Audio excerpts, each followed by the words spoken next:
Carrie Underwood, Luke Bryan and more recall first jobs before fame. Carrie Underwood, Luke Bryan, Lionel Richie and Ryan Seacrest may be among the most famous people in the world now, but before the American Idol judges became household names, they still had to earn a living. And not all of those jobs had anything to do with the talent that would later launch them into superstardom.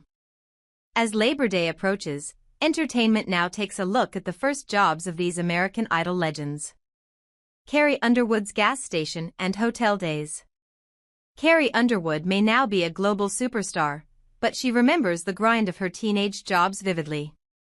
Her very first paycheck came from working at a local gas station, which she surprisingly recalls as fun. But even then, Carrie was ambitious and decided if one job was good, two were better. "I don't think I've ever had a bad job. I've had hard jobs," she said according to the Everett Post. "I've had jobs that, had random hours. My first job was at a gas station and that was a lot of fun actually.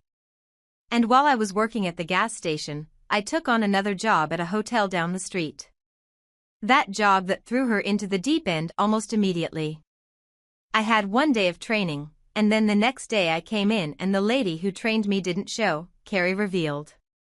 "So on my second day, I was suddenly the senior member.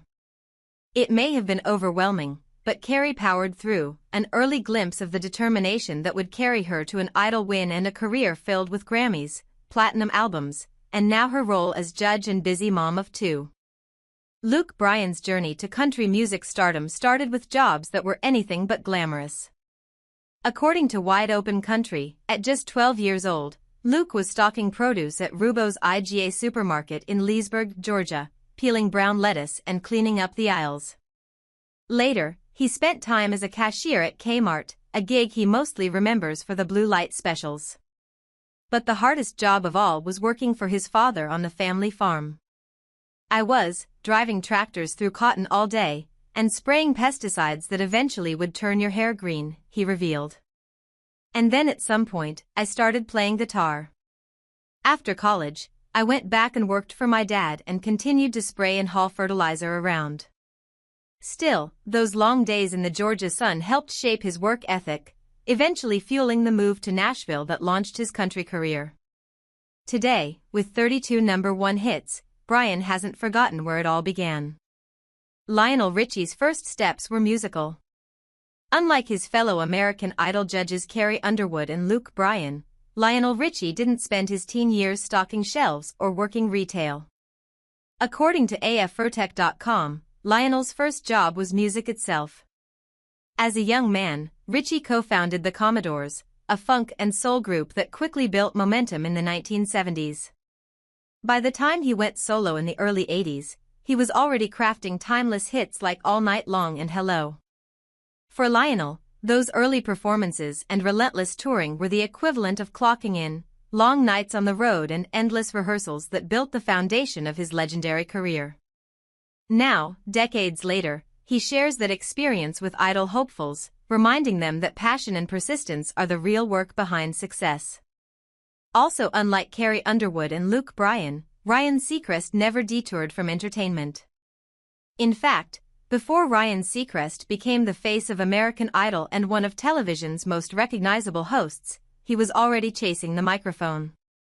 According to the New York Post, Ryan's first big TV job came in 1993, when he hosted ESPN's Radical Outdoor Challenge, a kids' adventure competition filmed at a Georgia summer camp. Just a year later, he landed another gig with Gladiators 2000, a spin-off of American Gladiators, proving his talent for keeping audiences entertained. But Seacrest's true passion was radio. By the mid-1990s, he was spinning tracks and connecting with listeners on Los Angeles' KYSR-FM, sharpening the skills that would eventually make him a master broadcaster.